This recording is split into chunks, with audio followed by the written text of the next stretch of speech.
와인 같은 경우에는 이 독초를 넣으면 훨씬 더 흡수가 빨라져.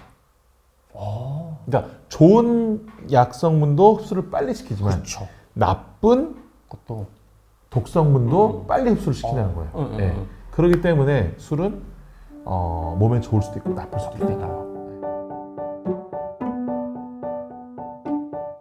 아침, 점심, 저녁 온종일 술만 생각하는 국내 최고 주류 전문가 명욱 교수님과 술이라면 사족을 못 쓰는 애주 기자, 이 기자가 함께하는 명욱 교수의 술자리 인문학 지금 바로 시작하겠습니다. 자, 고대 그리스 마지막 편인데 고대 그리스 시대가 도시국가 시대잖아요. 그러면은 유명한 나라 중 하나 뭐 아테네도 있고 스파르타도 있는데 궁금한 건 스파르타가 전사의 도시라고 알고 있거든요. 걔네들도 술 먹었어요? 안 먹었을 것 같은데? 전혀 안 먹진 않았다 정도로 볼 수 있는데 아테네만큼 많이 마셨다라는 걸 좀 얘기하기 어렵고 그 기본적으로 스파르타는 이 글을 많이 정리해 놓지 않았어요. 그래서 스파르타의 역사는 대부분 아테네에서 적어놓은 그런 역사들이에요. 간접 접근이네. 맞아요. 근데 어쨌든 뭐 스파르타의 식생활의 필수품이었다고 보고 있고요. 다만 과음하는 경우가 적었다. 그 반주 정도는 했다는 거네요. 그렇죠. 과음은 적고 자녀들에게는 뭐 술 취하지 않도록 뭐 주의를 줬다. 뭐 이 정도 얘기를 하고요. 다만 이제 술 취하면 어떻게 되는가라는 걸 보여주기 위해서 노예를 대상으로 엄청나게 와인을 먹이는 거예요. 노예 좀 좋은 건가 나쁜 건가 모르겠네. 그리고 봐라. 저렇게 이상해진다. 이렇게 이상해진다. 그거를 보여줬던 것이 스파르타의 모습이었던 거죠. 왜 근데 본인이 먹고 이렇게 이상해진다라고 하면 안 되나? 뭐 그러면 자기가 그 다음에 힘들어지니까 숙취 때문에. 어쨌든 자신이 이렇게 와인을 많이 마시면 안 된다고 얘기를 했기 때문에 그걸 노예를 통해서 보여줬던 거고 뭐 갓나라의 간질병 체크를 위해서 와인을 적셨다 뭐 이런 것들도 있어요. 그럼 뭔 상관이요? 네, 이것도 뭐 모르겠어요. 민간요법이긴 한데 이런 기록이 일단 나와 있습니다. 그러니까 우선 스파르타도 와인을 먹긴 먹었다는 거잖아요, 이게. 그렇죠. 그럼 아테네도 아까 말씀하셨는데 아테네는 그럼 엄청 많이 먹었어요? 아테네는 엄청 많이 마셨다기보다는 어제 기록이 제일 많이 남아 있으니까 그 와인에 대해서 모든 기록들이 이 아테네 중심으로 좀 많이 남아 있는 거죠. 그러면 우리가 알고 있는 고대 그리스 신화 이야기도 대부분 아테네 중심인. 그렇죠. 아테네 중심이 좀 많죠. 그때 당시에 유명했던 그 또 있잖아요. 그 뭐냐 엄청난 왕 그 마케도니아 또 도시 국가잖아요. 알렉산더 때도 술 마셨겠네요. 그렇죠. 당연히 여기는 완전 주당이에요. 그러니까 이게 역사 어떻게 되냐면은 어쨌든 아테네가 강성하잖아요. 그렇죠. 그래서 델로스 동맹이라는 걸 통해서 이 아테네와 우방적인 이 도시국의 연합체를 맺는단 말이에요. 근데 이 델로스 동맹을 가지고 이 스파르타랑 또 싸운단 말이에요. 그렇죠. 그러니까 페르시아 물리쳤어. 물리치니까 공동의 적이 없어지니까 둘이 싸우지. 내분이 스파르타와 아테네. 그럼 누가 이기죠? 아테네. 아니요, 스파르타. 스파르타 이겨요? 결국 스파르타 이겨요. 이기는데 이 약해진 스파르타에 대해서 누가 침략을 해서 여기로 누가 없애느냐? 아테네랑 스파르타랑 싸우니까 힘 빠진 상태에서 딱 공격하는 거예요? 누가 또 공격한 나라가 알렉산더예요? 있어요? 아니에요. 그러면? 그게 바로 좀 아까 디오니소스의 엄마의 나라 테베. 네, 테베가 이때도 있는 거구나. 맞아요. 테베 이때도 있어요. 테베가 이렇게 물리쳐서 테베가 패권을 가져야 됩니다. 물론 그 나라 자체가 아예 없어졌던 건 아니었어요. 근데 이런 테베를 밀어버리고 쓸어버리고 패권을 차지했던 것이 바로 마케도니아. 잠깐만요. 그러면 그러니까 페르시아가 그 그리스 쪽 도시 국가를 공격했는데 쫓아내고 그래서 아테네랑 스파르타랑 싸우고 그러니까 1, 2위잖아요. 1, 2위가 싸우고 힘이 약해졌을 때 3위에 있는 테베가 공격을 하고 뭐 3위라기보다는 어쨌든 유럽 국가 중 하나였는데 유럽 국가 중 다른 국가가 테베가 공격을 하고 근데 테베가 또 힘이 빠졌을 때 마케도니아가 공격을 했다는 거네요. 뭐 마케도니아 힘이 강성해지니까 테베를 공격했다 보는 게 좀 맞을 것 같아요. 어쨌든 간에 물고 물리는 거네요. 물고 물리는 거예요. 그런 것이 이제 발칸바도 그리스의 고대 역사의 레퍼토리인데 여기서는 실은 최고의 주당이 등장하죠. 그때 당시에? 알렉산더? 일단은 알렉산더 대왕이고 아버지인 필리포스 이 왕도 엄청난 주당이었어요. 엄마도 주당이었어요. 엄마도? 야, 엄마도. 여기 뭐 그래서 영화 알렉산더라는 영화가 있거든요. 저 못 봤어요, 그거는. 알렉산더라는 영화가 있는데 거기가 그 여왕, 그러니까 알렉산더 어머니로 등장하는 사람이 안젤리나 졸리예요. 안젤리나 졸리. 안젤리나 졸리. 그래서 보면은 걔 맨날 술 마셔, 맨날. 에브리데이 수예요, 에브리데이 수. 술 취해서 뭐도 있고 그래서 그 나중에 술 취했을 때 아버지가 새 장가를 들거든요. 알렉산더의 아버지가 아버지가 회장가를 되니까 어머 열받지. 열받는데 그 상황에서 누구 이제 장이 될 사람이 이제 태어나면 얘가 이제 왕이 될 거다. 막 이렇게 얘기하게 열받아가지고 그치. 그때 아마 그 사람을 알렉산더 대왕이 폭행을 했던가 아마 찔러 죽였던가 막 이랬을 거예요. 아이고. 네, 아니요. 하여튼 그렇게 술을 먹었을 때에 굉장히 많은 일이 일어납니다. 그래서 요 내용은 제가 좀 댓글에 좀 더 정확하게 해서 올려드릴게요. 그러니까 전에 얘기했잖아요. 그리스 석학 누구였지? 술 먹으면 이상해진다. 소크라테스였나? 이 사람 말을 들었어야지. 그러니까. 근데 정말로 여기는 에브리데이 진짜 술이에요. 술.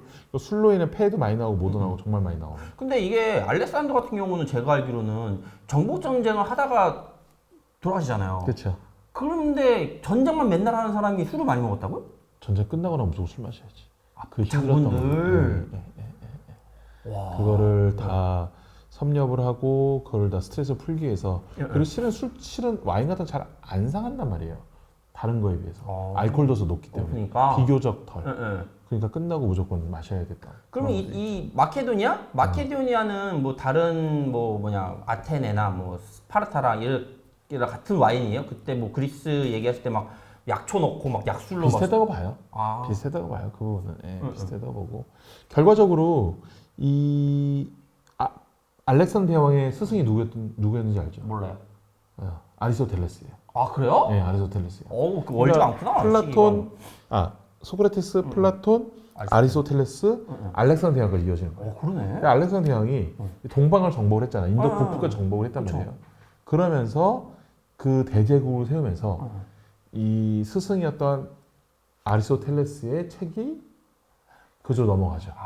그래서 이쪽에서 꽃을 피운 거예요. 그러니까 아리스토텔레스의 대표적인 책 주장했던 이론 중에 하나가 사원 소설. 세상의 모든 물질이 물불공기 흐로 돼 있다.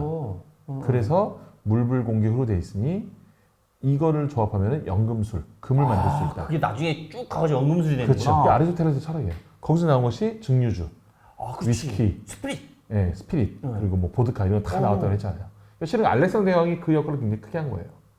그게 뭐 한 몇백 년 후에 이게 다시 꽃을 발하는 거예요. 그렇죠. 오, 신기하다. 네, 그러기도 하고 실은 이집트까지도 정복을 하잖아요. 거기서 세운 나라 중에 하나가 이제 알렉산드리아. 도시죠. 도시 세우고. 근데 그러면서 그때 부하였던 그 프톨레마이오스라는 그 인물이 거기서 왕조를 세웁니다. 나중에 분열이 되는데. 그래서 프톨레마이오스 쪽으로 왕좌, 프톨레마이오스 그 왕조에서 계속 내려오다가 나온 인물이 바로 그 유명한 이집트의 최고의 여왕 클레오파트라예요. 이쪽 출신이구나. 네. 이집트 완전 이집트 출신이 아니라. 그렇죠. 그러니까 프톨레마이오스 왕조 자체가 출신이 from 그리스란 말이에요. 그리스란 거네. 오, 신기하다. 그래서 이 단순한 흑인이 아니고 그리스 계열의 사람이었을 것이다라고 보는 거예요. 호녀라나 뭐 이렇게. 맞아요. 그러니까 정통파 이집트 사람이 아닌 거예요. 그러겠네요. 그쪽 계열은 또. 신기하다.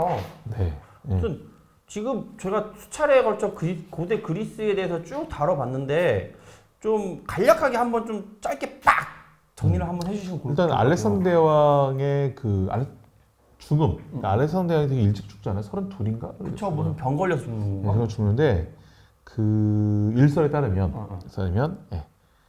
와인에 독초를 넣어서 누가 암살이야? 암살을 당했다는 얘기를 합니다.